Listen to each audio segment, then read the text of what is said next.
Afternoon, guys. Firstly, I just want to apologise for my other video. Just before the end, it actually cut out. I have no reason why it cut out. I don't know the reason for it. It just cut out.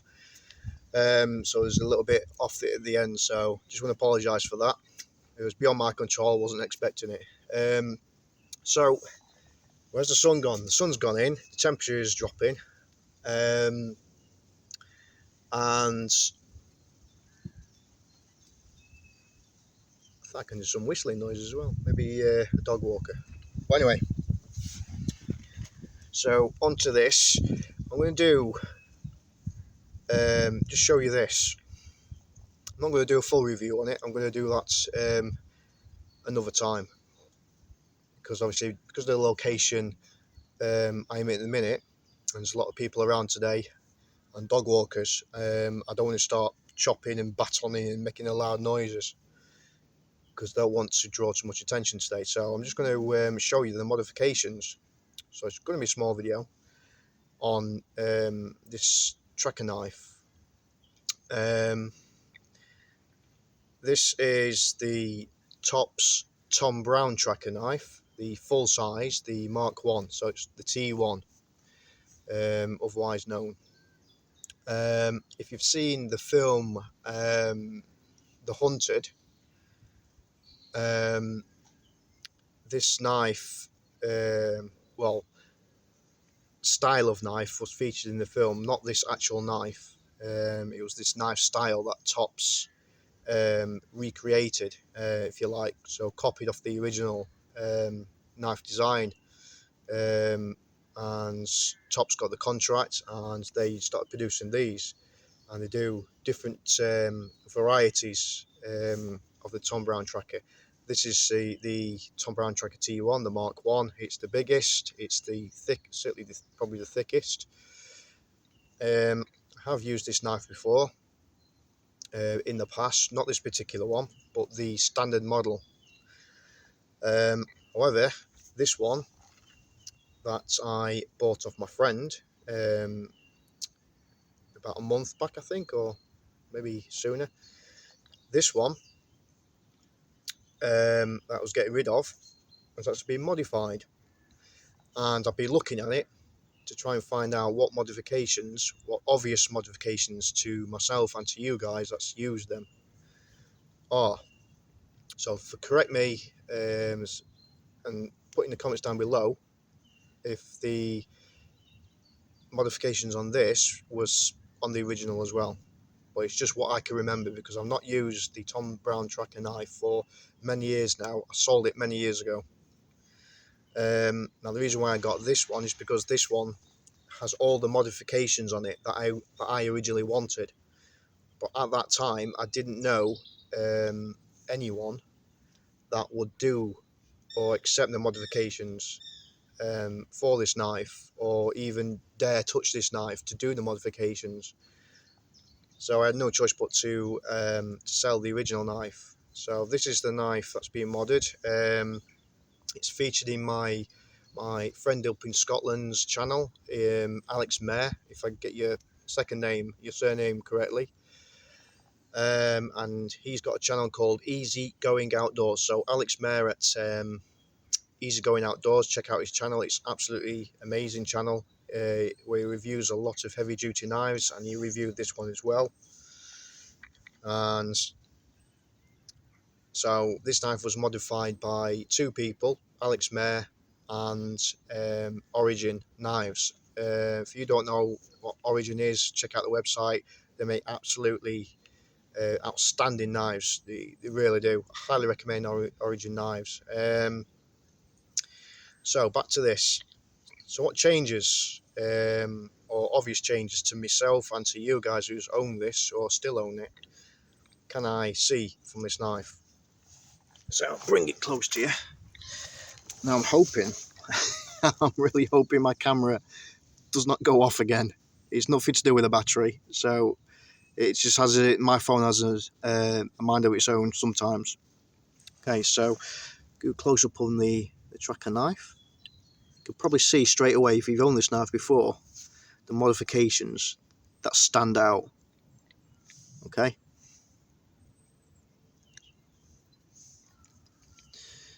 Okay, so obvious modification number one that I know is the coating. The original coating was all black. It was tops, I think it was traction coating, I think it was. It's really rough texture, totally black.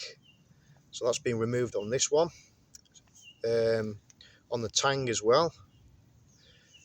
So the coating has been removed on the tang and all along the blade. And that was one of the things that I didn't like about the Top Brown Tracker, is that traction coating that Top's put on probably 90% of all the knives. If they probably chose another coating, it would be fine, but the coating that they do put on the knives, I don't recommend, because it just sticks. It just, for me, I know why they put it there. It's to start, obviously, this is 1095 steel, carbon steel, so it's there for a reason. It's there to prevent rust, but it does, especially in chopping, it does get in the way. You've got things sticking to it. Blades sometimes get stuck into sticks when you're chopping, and it's just awful, the coating that they put on it. So that's the obvious modification that I remember. The second one I noticed from the original is the handle. Now, as far as I know, the handle's been sanded down to meet the tang more. It's less fat, more thinner profile. Again, I can't remember about the original. These thumb scallops here, it's perfect to put your thumb in, especially when you're doing your chest lever cuts, which I will demonstrate. I can't remember if those was on the original Tracker. Again, put it down in the comments. But I can't actually remember them being there on the original, so I think that's another modification. Another obvious modification is the added pommel on the end, so you can whack, really whack that down, and use the knife itself as a wedge, or you can hit the pommel down into a log and then use it as a draw knife. There's many things you can do with that. So exposed pommel on the end, so exposed tang, if you like.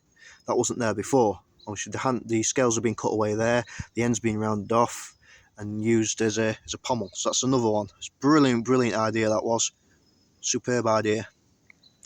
As I look now, I think the added jimping as well, probably not so much there, but probably here. I can't remember that being on the original either, so again, that could be a possible modification as well. Another obvious modification that I notice is that the spine here is a lot sharper than what I remember, and it's definitely had a 90-degree spine added. It's very sharp, so 90-degree spine is good for shaving bark. It's excellent for striking ferro rods, so again, that's been added. And lovely 90-degree spine. Can't talk right today.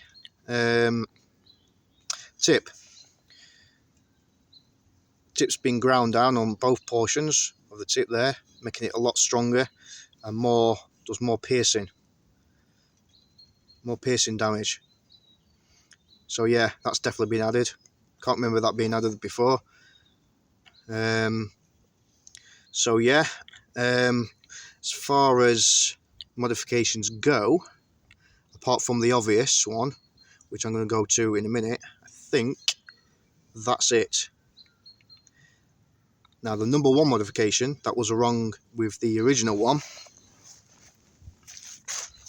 was the grind.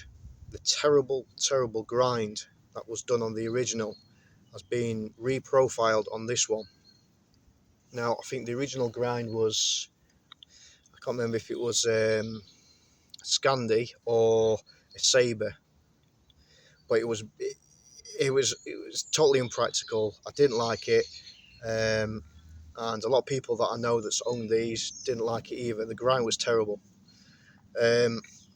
because the original stock behind this portion of the blade here, it used to be really thick in this area on the original. Had a really thick shoulder, and probably only about maybe a centimetre of the blade with a secondary bevel.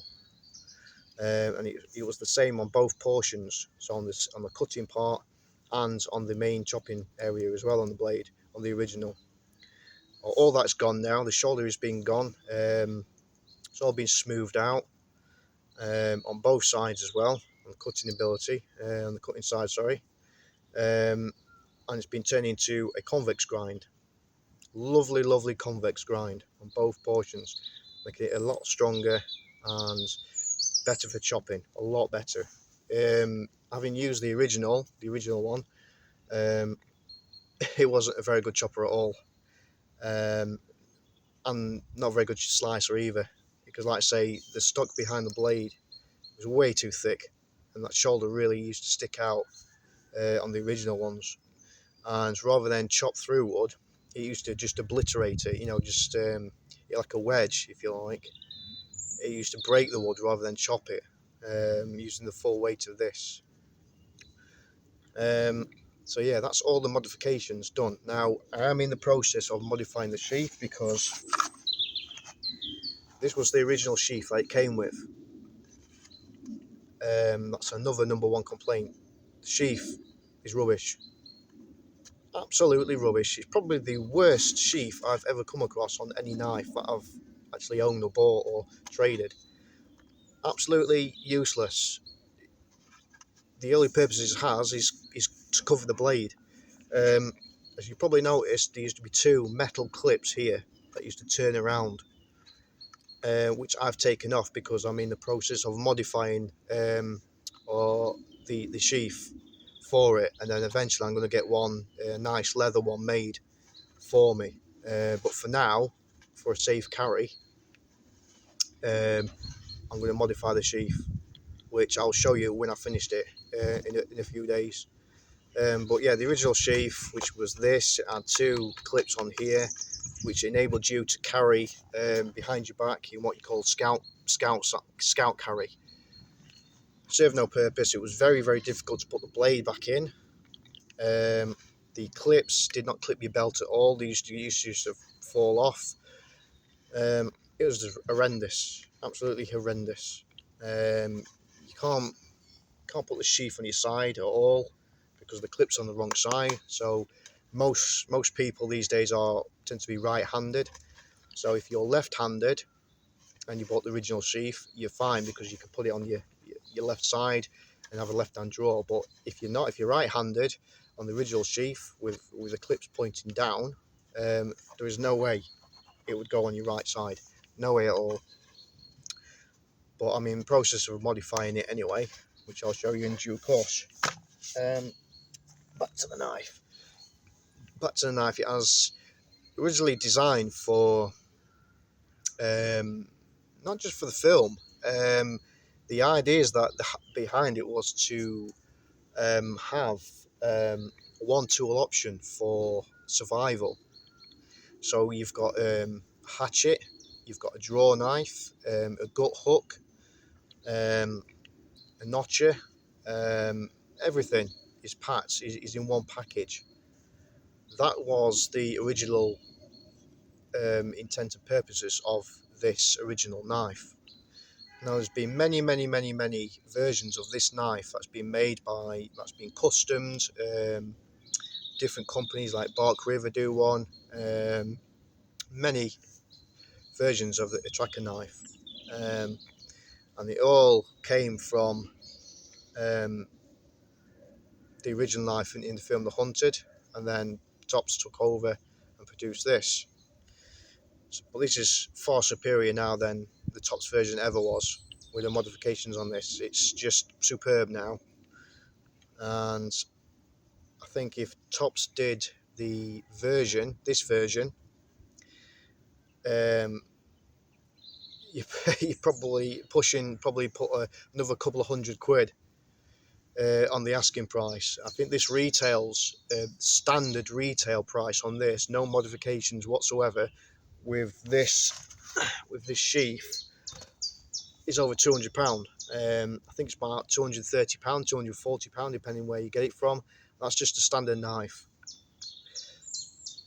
For what you're getting, it is good. It's a hell of a tank. I'll tell you now, you'll never snap this. But to take it further, to be actually a good survival knife, it would have to be modded. You'd have to modify it so it's custom to you. So let's have a look. Just give you, I might be able to give you a little bit of example. I'm not going to do any chopping, but let's have a look. Get a stick what I got from the ground. It's a bit dry, but we'll work with it. So, first portion of the blade, this one, for slicing, okay? Let's have a look. Yeah, it's lovely, still green wood, so quite good. Yep. Going through that, no problem now. Got it jimping on the spine here. So again, aids in things like this. Definitely makes a difference. Lovely. Lovely, lovely, lovely. Big difference in slicing compared to the old one, if I remember rightly. The old one didn't do it as nowhere near as good as this. Because you've got more portion of the blade now. You haven't got a shoulder there like the original had. There's less meat there now than the originally had.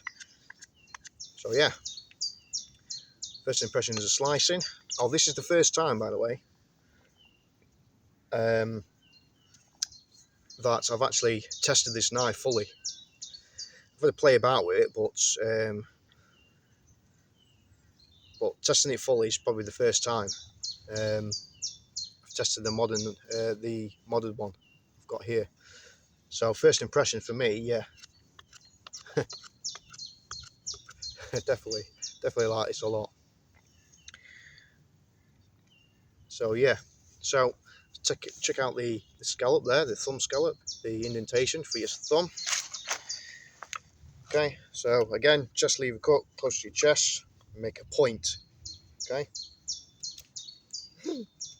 yeah, definitely, no problem at all.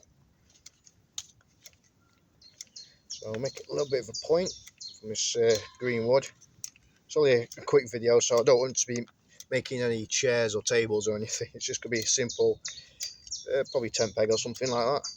So yeah, the thumb scallop there is brilliant to do your chest lever cuts and things. So I'll finish that tip off.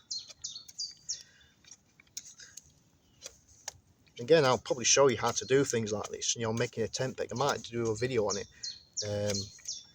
and also a video on other things you can make to pass time on, or to be one with nature and start making things. So point done, no time at all. Maybe a point from a trap, spear, temp peg, entirely up to you. I might shorten this and make it into a temp peg. So what I usually do is, if it's got a pith in the middle, like some wood does, I usually just do that to the tip on both sides, just to strengthen it up when you batter it into the ground. So I want to remove this. Now I could quite easily get a saw out my pack and saw it. I could quite easily just snap it, but for the purpose of test this edge, I'm going to test the bite, how much it bites compared to the old one, if I can remember. So probably take it up to about a third of the way. Now again, regards to the grind, okay, so it's convex grind, okay, convex. So Scandi grind, you'd usually go probably almost flat, maybe to about a 20-degree angle, and do your cut that way. With a convex grind, it's slightly different in a way that you have to angle the knife slightly higher so that it bites into the wood, because it's slightly a higher angle than what a Scandi is. Scandi is a lot lower down, so it's like almost skimming the surface. Okay, so in order to test the bite of this portion of the blade, we're going to break this in half, probably about a third of the way.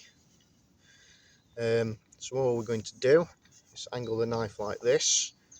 We use the jim pin where my thumb is going to go, and then we go push on the spine here. Again, I'll come closer for you to do it. So up this angle here, and we're going to go in. Yeah, it's almost like the sound of crunching snow underneath your boot. That's the sound that you want. Okay, so again, probably hear it.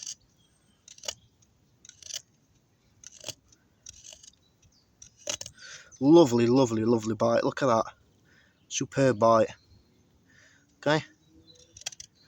Okay, once you've done that, take the knife out and you can see how much it bites into the wood.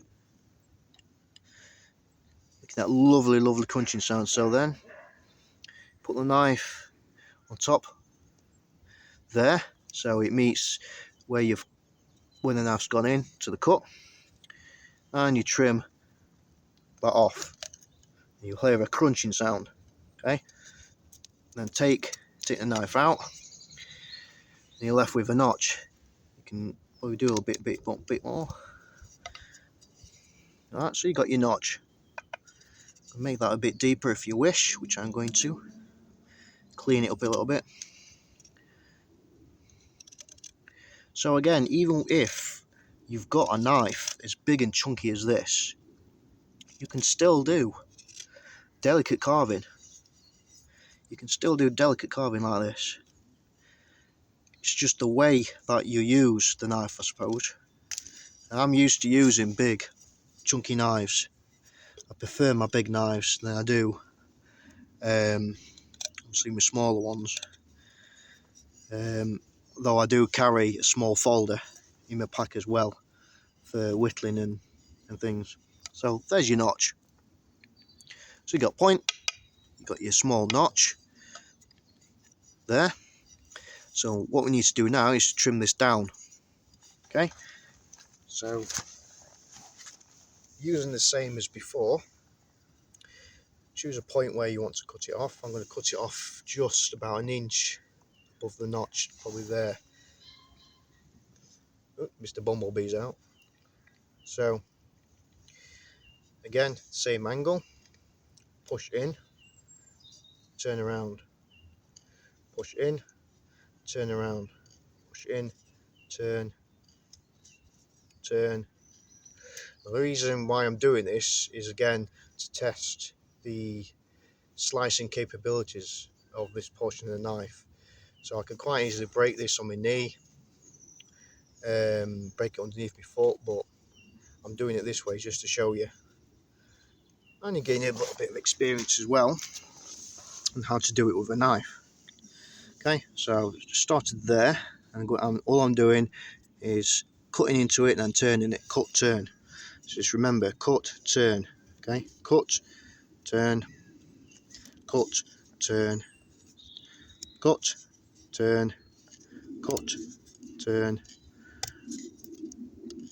and you'll probably see, or hear rather, what it's doing. It's the same thing as what a beaver would do when he's cutting into a tree. Okay, nice and controlled, no rush at all. Go round, turn, and when it's ready to snap, which I'll show you in a minute, you'll know when it's ready to go.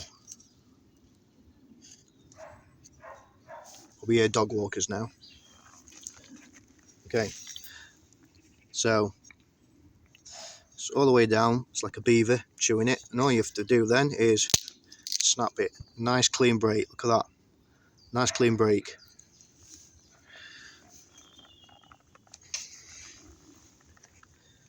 So this is what you're left with. Point for your temp peg, a notch there, which can hold your paracord to stop your paracord from slipping. So now all we're going to do is just clean this top bit up here. Okay, do that by chest lever.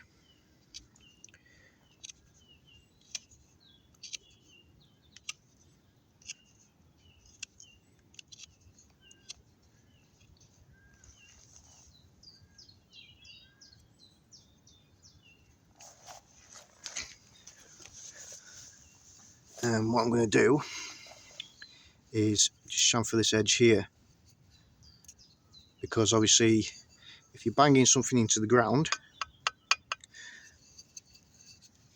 if you don't chamfer the edges, then it will crack and split. So what I do is go round like this, turn, turn, turn, turn, turn, turn, turn.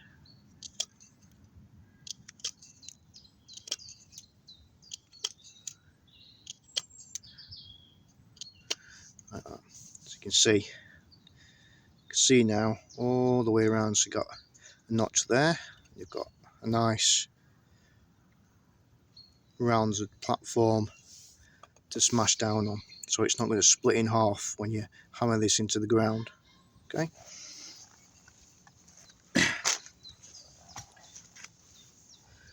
So there's your temp peg. I'll probably leave it like this. I mean, it's up to you if you want to decorate it or take the rest of the bark off, but it's just showing you what you can do, small camp chores that you can do with a large, thick, heavy knife like this in a controlled manner. Again, there's been no fatigue while I've done this. I've held it in the correct manner. So yeah, can't feel the weight at all. Probably because I'm used to holding and using big heavy knives, but once you gain experience with big knives and then learn to wield them and then build your grip up and your reflexes, so you can actually use a big knife like this for smaller chores that a normal, probably standard bushcraft knife could do. You just got to learn the ways of using a knife like this and what its intents and purposes is. Yes, it's not going to do a lot of whittling tasks like a bushcraft knife would do, because it's a lot larger blade, but does it mean it can't be done? No, you can still do it. Just takes time and patience and then learning how this works. Okay, so that's your temp peg with a tracker knife. A lot easier than the original, especially in the slicing department and cutting. You know, that edge geometry there is superb. What else can we do with it? With this short video, I don't want to go on for too long. Probably a couple of minutes left and I'm going to cut it. So look, probably that one. So again, we've got a thinner stick. So what we could do from this one, if I angle it down, let's have a look. Right, can you see that? So try and do maybe some feather sticks for you. So find right geometry of the blade. Again, this takes practice. If you've got a new blade, it will take practice. So plane the rough edges away first.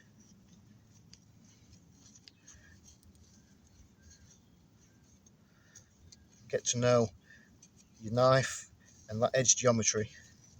And once you've got it, the biting point, and then just keep doing it. But a lovely edge this compared to the old tracker. Definitely liking this edge a lot better. I always do my feather sticks this way, I like to have full support when I'm doing them. Other people do them in mid-air. It's personal preference really. Not going to be a very good feather sticks today because I've actually got a knot down on there. So I'm going to be quick as I can.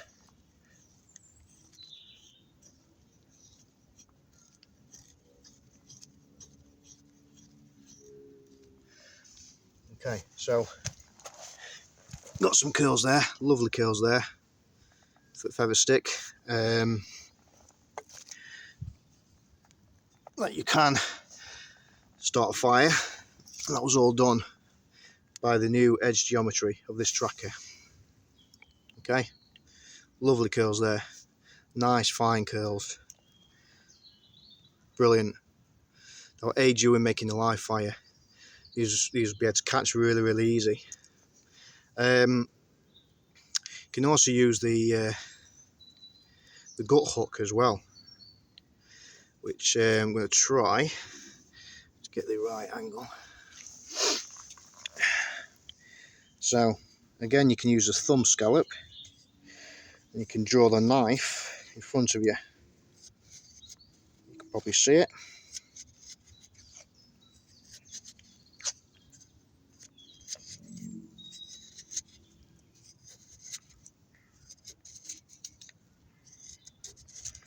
It's a bit of a thin stick to do this, but you get the idea. So you've got a knot there, but it still does it. That's using the gut hook portion of the blade. Superb, absolutely superb. Snap that off. See if change grip position. So I've gone from where the thumb scallop is. I'm going to change it to probably a little bit further up, where this belly is here.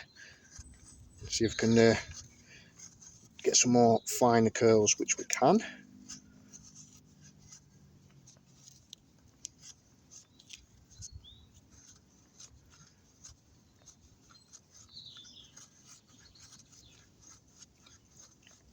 Yep.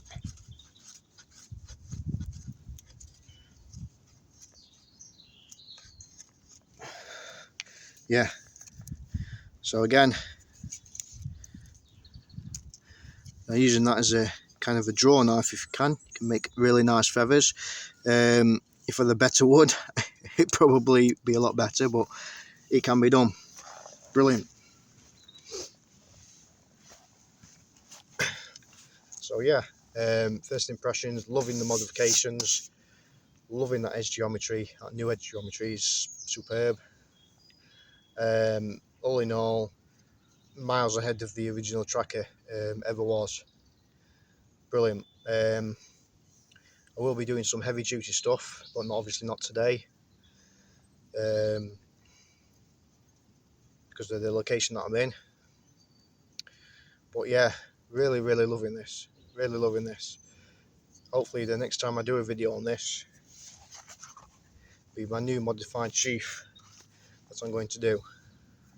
So yeah, so if you are interested in buying the Tops Brown tracker knife, if you like the standard knife, then that's fine, but a lot of people don't get on with the standard knife and prefer to go to a professional to get it modded, and I highly recommend doing that. So yeah, I'm going to cut it off there. Wasn't my intention to do any videos today, but I thought I just might throw this in because I've not done a video for about a week now due to me ankle. So yeah, brilliant. Still got my little stick, my little remote, which I've not lost yet, so very surprised I haven't lost it yet. Anyway, thanks for watching, and hope you enjoyed the video, and we'll see you next time. Goodbye. He says.